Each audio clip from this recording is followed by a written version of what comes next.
Hello friends, welcome back to Mansi study channel. दोस्तों, आज है 14 मई 2024 और 14 मई 2024 से रिलेटेड करंट अफेयर्स के जितने भी क्वेश्चन बन सकते हैं आज की क्लास में सारे क्वेश्चन को कवर करेंगे और हर क्वेश्चन से रिलेटेड इंपॉर्टेंट पॉइंट भी मैं आपको बताऊंगी। तो आप लोग पूरा क्लास बहुत ध्यान से देखिएगा। और दोस्तों, ये क्लास आपकी मॉर्निंग सुबह 7 AM पे डेली लाइव आती है। आप सभी लोग सुबह 7 बजे इस क्लास के लिए तैयार रहा करिए। इससे आपकी तैयारी करंट अफेयर्स में बेहतर होने वाली है और आगे आने वाले सभी एग्जाम में आप लोग करंट अफेयर्स से रिलेटेड जितने भी टाइप के क्वेश्चन एग्जाम हॉल में पूछे जाते हैं, आप उन सभी टाइप के क्वेश्चन का आंसर बहुत इजीली दे पाएंगे। तो चलिए देरी ना करते हुए आज के पहले क्वेश्चन पर आते हैं। आज का पहला क्वेश्चन लिखा है, केंद्रीय वाणिज्य मंत्रालय द्वारा जारी नवीनतम आंकड़ों के अनुसार 2023-24 में भारतीय व्यापारिक वस्तुओं के लिए कौन सा देश सबसे बड़ा निर्यात गंतव्य था? According to the latest data released by the union ministry of commerce, which country was the largest export destination for Indian merchandise goods in 2023 to 2024? First option है रसिया, सेकेंड ऑप्शन है यूएई, थर्ड ऑप्शन है Saudi Arabia, fourth option है Singapore. जल्दी से बताइएगा दोस्तों, इस question का राइट आंसर क्या हो जाएगा? इस क्वेश्चन का जो राइट आंसर हो जाएगा फ्रेंड्स, वह है हमारा ऑप्शन नंबर बी, यूएई। चलिए इससे रिलेटेड इंपॉर्टेंट पॉइंटों को पढ़ते हैं। केंद्रीय वाणिज्य मंत्रालय द्वारा जारी आंकड़ों के अनुसार 2023-24 में कुल 238 देशों प्रति क्षेत्रों में से 115 देशों में भारत के निर्यात में सकारात्मक वृद्धि दर्ज की गई है।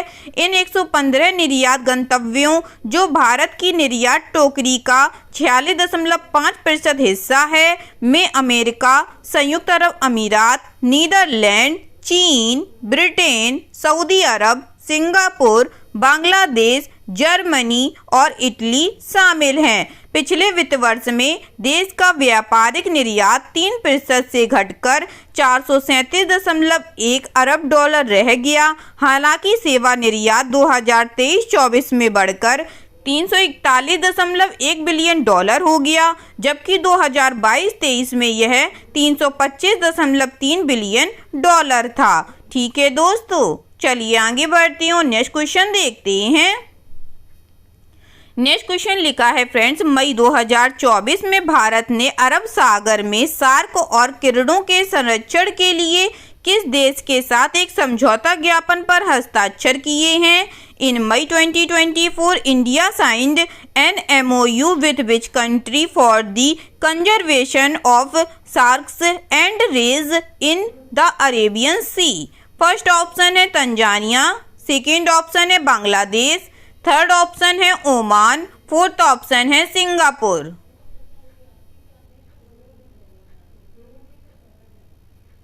बताइएगा दोस्तों, मई 2024 में भारत ने अरब सागर में सार्क और किरणों के संरक्षण के लिए किस देश के साथ एक समझौता ज्ञापन पर हस्ताक्षर किए हैं?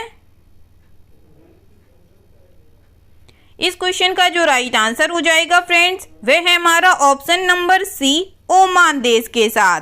चलिए इससे रिलेटेड इंपॉर्टेंट पॉइंटों को पढ़ते हैं। अरब सागर में सार्क और किरणों के अनुसंधान और संरक्षण को बढ़ावा देने के लिए भारत और ओमान के बीच एक संयुक्त पहल ICAR केंद्रीय समुद्री मत्स्य अनुसंधान संस्थान में एक आगामी कार्यशाला में शुरू की जाएगी। दोनों देशों के विशेषज्ञ यहां शीघ्र ही होने वाली कार्यशाला में भाग लेंगे, जो इलास्मो ब्रांच अनुसंधान में सहयोगात्मक अनुसंधान कार्यों और क्षमता निर्माण पर विचार करेगा। ठीक है दोस्तों, चलिए आगे बढ़ते हैं और नेक्स्ट क्वेश्चन देखते हैं।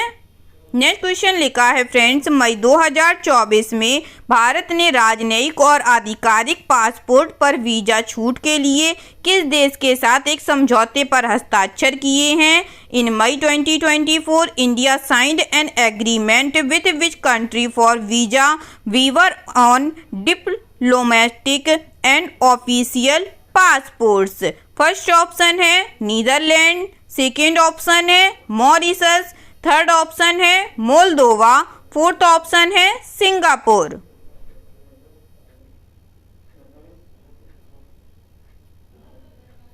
जल्दी से बताइएगा दोस्तों इस क्वेश्चन का राइट आंसर क्या हो जाएगा।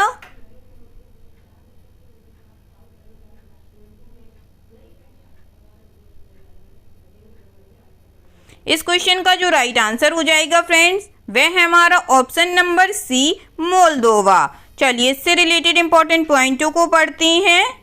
भारत और मोल्दोवा ने एक समझौते पर हस्ताक्षर किए जिसमें किसी भी देश के राजनयिक और आधिकारिक पासपोर्ट धारकों को वीजा की आवश्यकता के बिना दूसरे देश की यात्रा करने की अनुमति दी गई। यह समझौता दोनों देशों के बीच मैत्रीपूर्ण और सौहार्दपूर्ण संबंधों को और गति देगा।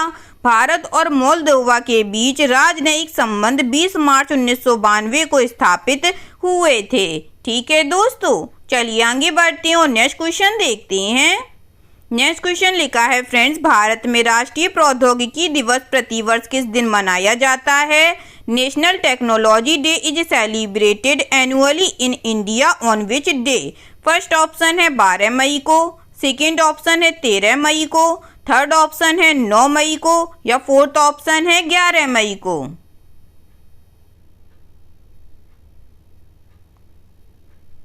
जल्दी से बताइएगा दोस्तों, भारत में राष्ट्रीय प्रौद्योगिकी दिवस प्रतिवर्ष किस दिन मनाया जाता है? इस क्वेश्चन का जो राइट आंसर हो जाएगा फ्रेंड्स वह है हमारा ऑप्शन नंबर डी, 11 मई को। चलिए इससे रिलेटेड इंपॉर्टेंट पॉइंटों को पढ़ते हैं। भारत में प्रतिवर्ष 11 मई को राष्ट्रीय प्रौद्योगिकी दिवस मनाया जाता है। यह दिन नवप्रवर्तकों, वैज्ञानिकों और इंजीनियरों के योगदान को पहचानने और देश में वैज्ञानिक और तकनीकी नवाचार को बढ़ावा देने के लिए समर्पित है। इस दिन की स्थापना पहली बार 1998 में पोखरण में सफल परमाणु परीक्षण की याद में की गई थी। यह परीक्षण भारत की तकनीकी उन्नति में एक महत्वपूर्ण मील का पत्थर था और इसने देश के लिए परमाणु हथियार प्रौद्योगिकी के क्षेत्र में अग्रणी स्थान हासिल करने का मार्ग प्रशस्त किया। ठीक है दोस्तों, चलिए आगे बढ़ते हैं और नेक्स्ट क्वेश्चन देखते हैं। नेक्स्ट क्वेश्चन लिखा है फ्रेंड्स, निम्नलिखित में से किस फिनटेक प्लेटफॉर्म ने भारत में बैंकों के लिए एक सेवा के रूप में अपना डिजिटल क्रेडिट लॉन्च किया है? Which of the following fintech platform has launched its digital credit as a service for banks in India? First option है पेटीएम ने, सेकेंड ऑप्शन है फोन पे ने, थर्ड ऑप्शन है गूगल पे ने या फोर्थ ऑप्शन है जेटा ने।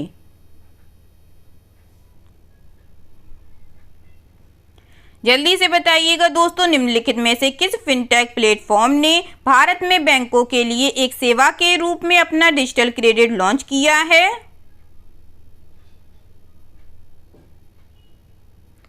इस क्वेश्चन का जो राइट आंसर हो जाएगा फ्रेंड्स वह है हमारा ऑप्शन नंबर डी, जेटा ने। चलिए इससे रिलेटेड इंपॉर्टेंट पॉइंटों को पढ़ते हैं।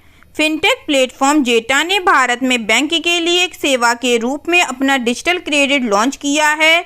जेटा की पेशकश यूपीआई योजना पर national payments corporation of India की क्रेडिट लाइन पर आधारित है, जो भारत में टर्बो चार्ज क्रेडिट जारी करने के लिए यूपीआई नेटवर्क की शक्ति का उपयोग करती है। जेटा का अनुमान है कि इस योजना पर लेन देन की मात्रा 2030 तक $1 ट्रिलियन से अधिक हो जाएगी और इसका लक्ष्य अपने एंड टू एंड समाधान के साथ एक बाजार अवसर का 50% हासिल करना है, जो बैंकों को मल्टी फॉर्म क्रेडिट उत्पादों को विचार करने और तेजी से लॉन्च करने में मदद कर सकता है।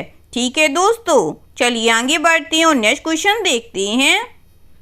नेक्स्ट क्वेश्चन लिखा है फ्रेंड्स, भारतीय रिजर्व बैंक आरबीआई ने आर लक्ष्मी कंठ राव को कार्यकारी निर्देशक ईडी नियुक्त किया है। कार्यकारी निर्देशक के रूप में राव निम्नलिखित में से कौन सा विभाग संभालेंगे? The Reserve Bank of India has appointed R Lakshmi Kanth Rao as executive director. As executive director Rao will handle which of the following departments? First option है भारतीय जमा बीमा और क्रेडिट गारंटी निगम, सेकंड ऑप्शन है भारतीय वित्तीय प्रौद्योगिकी और संबंध सेवाएं। थर्ड ऑप्शन है रिजर्व बैंक इनोवेशन हब, या फोर्थ ऑप्शन है रिजर्व बैंक सूचना प्रौद्योगिकी प्राइवेट लिमिटेड।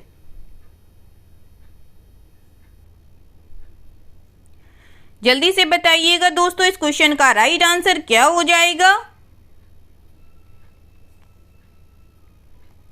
इस क्वेश्चन का जो राइट आंसर हो जाएगा फ्रेंड्स, वह है हमारा option number A, Bharatiya Jeevan जमा बीमा और क्रेडिट गारंटी निगम। ठीक है दोस्तों, चलिए इससे रिलेटेड इंपॉर्टेंट पॉइंटों को पढ़ते हैं। भारतीय रिजर्व बैंक ने आर लक्ष्मी कंठ राव को कार्यकारी निर्देशक ईडी नियुक्त किया है। कार्यकारी निर्देशक के रूप में राव जमा बीमा और क्रेडिट गारंटी निगम, सूचना का अधिकार अधिनियम और संचार विभाग संभालेंगे। राव पहले विनियमन विभाग में प्रभारी मुख्य महाप्रबंधक के रूप में कार्यरत थे। उनके पास आरबीआई में 30 वर्षों से अधिक का अनुभव है और उन्होंने बैंकों और गैर बैंकिंग वित्तीय कंपनियों के विनियमन, बैंकों की निगरानी और उपभोक्ता संरक्षण सहित कई क्षेत्रों में काम किया है। ठीक है दोस्तों, चलिए आगे बढ़ते हैं और नेक्स्ट क्वेश्चन देखते हैं।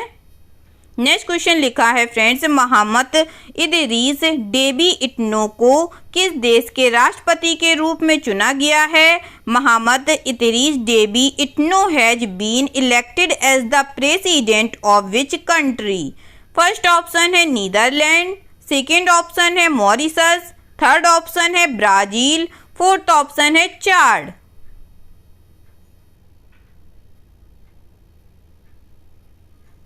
बताइएगा दोस्तों, मोहम्मद इदरीस डेबी इट्नो को किस देश के राष्ट्रपति के रूप में चुना गया है। इस क्वेश्चन का जो राइट आंसर हो जाएगा फ्रेंड्स, वह है हमारा ऑप्शन नंबर डी, चाड। चलिए इससे रिलेटेड इंपॉर्टेंट पॉइंटों को पढ़ते हैं। मध्य अफ्रीकी देश चाड के सैन्य तानाशाह और अंतरिम राष्ट्रपति मोहम्मद इदरीस डेबी इट्नो ने राष्ट्रपति चुनाव जीत लिया है। मोहम्मद इदरीस डेबी ने 2021 में साथी सेना जनरलों के समर्थन से सत्ता हासिल की और अपने पिता राष्ट्रपति इदरीस डेबी की मृत्यु के बाद देश के अंतिम राष्ट्रपति बने। राष्ट्रपति इदरीस डेबी की छठी बार राष्ट्रपति चुने जाने के तुरंत बाद 2021 में उत्तरी चाड में विद्रोहियों द्वारा हत्या कर दी गई थी। ठीक है दोस्तों, चलिए आगे बढ़ते हैं और नेक्स्ट क्वेश्चन देखते हैं। नेक्स्ट क्वेश्चन लिखा है फ्रेंड्स, मई 2024 में ओमनी चैनल फॉरेक्स सेवा कंपनी थॉमस कुक इंडिया ने अंतर्राष्ट्रीय मनी ट्रांसफर के लिए एक नई डिजिटल सेवा शुरू की है। इस डिजिटल सेवा का नाम क्या है। In May 2024 omni channel forex services company Thomas Cook India launched a new digital service for international money transfers. What is the name of the digital service. First option है एमसी पे, सेकेंड ऑप्शन है BC pay, third option है TC pay, या fourth option है you पे।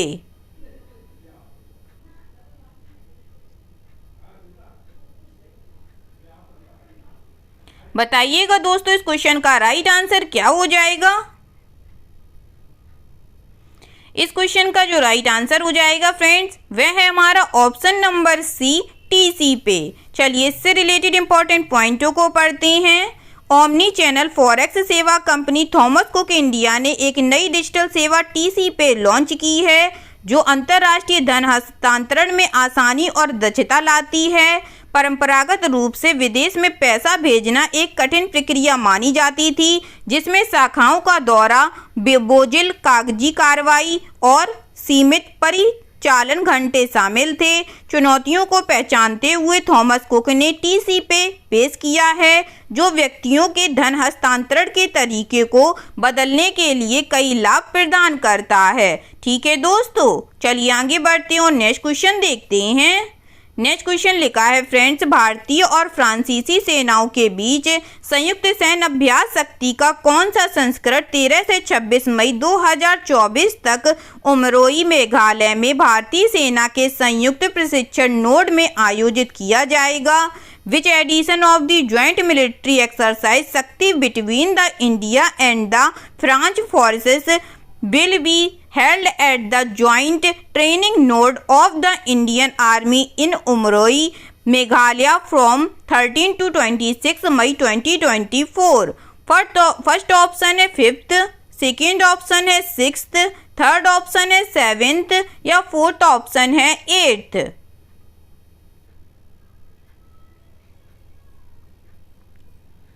बताइएगा दोस्तों, भारतीय और फ्रांसीसी सेनाओं के बीच संयुक्त सैन्य अभ्यास शक्ति का कौन सा संस्करण 13 से 26 मई 2024 तक उमरोई मेघालय में भारतीय सेना के संयुक्त प्रशिक्षण नोड में आयोजित किया जाएगा?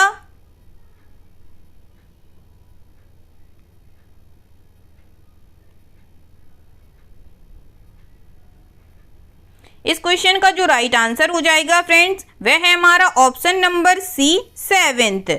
चलिए इससे रिलेटेड इंपॉर्टेंट पॉइंटों को पढ़ते हैं। भारतीय और फ्रांसीसी सेनाओं के बीच संयुक्त सैन्य अभ्यास शक्ति 13 से 26 मई 2024 तक उमरोई मेघालय में भारतीय सेना के संयुक्त प्रशिक्षण नोड में आयोजित किया जाएगा। अभ्यास शक्ति के उद्घाटन समारोह में भारत में फ्रांस के राजदूत थियरी माथो शामिल होंगे। इस अभ्यास का उद्देश्य दोनों सेनाओं के बीच सहयोग, समझ और अंतर संचालनीयता को बढ़ाना है। ठीक है दोस्तों, चलिए आगे बढ़ते हैं और आज का लास्ट क्वेश्चन देखते हैं। आज का लास्ट क्वेश्चन लिखा है फ्रेंड्स, कॉलिन मुनरो ने अंतर्राष्ट्रीय क्रिकेट से संन्यास की घोषणा कर दी है। मुनरो निम्नलिखित में से किस राष्ट्रीय क्रिकेट टीम के लिए खेले थे? Colin Munro has announced his retirement from international cricket. Munro was played for which of the following national cricket team? First option है इंग्लैंड, सेकेंड ऑप्शन है न्यूजीलैंड, थर्ड ऑप्शन है ऑस्ट्रेलिया, फोर्थ ऑप्शन है दक्षिण Africa.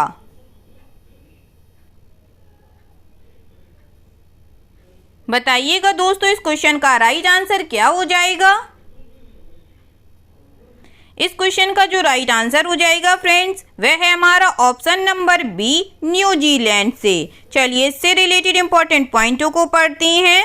New Zealand के बाएं हाथ के बल्लेबाज कॉलिन मुनरो ने सभी प्रारूपों में ब्लैक कैप के लिए 123 मैचों के करियर के बाद अंतर्राष्ट्रीय क्रिकेट से संन्यास की घोषणा की है। 37 वर्षीय खिलाड़ी ने न्यूजीलैंड के लिए 65 टी20, 57 वनडे और एक टेस्ट में भाग लिया है। उनकी आखिरी उपस्थिति 2020 में भारत के खिलाफ उनकी टी20 घरेलू श्रृंखला में थी। ठीक है दोस्तों, आई होप आज के सभी क्वेश्चन आप लोगों को बहुत अच्छे लगे होंगे फ्रेंड्स, और सभी क्वेश्चन से रिलेटेड इंपॉर्टेंट पॉइंट के नोट्स भी आप लोगों को बहुत अच्छे से समझ में आए होंगे।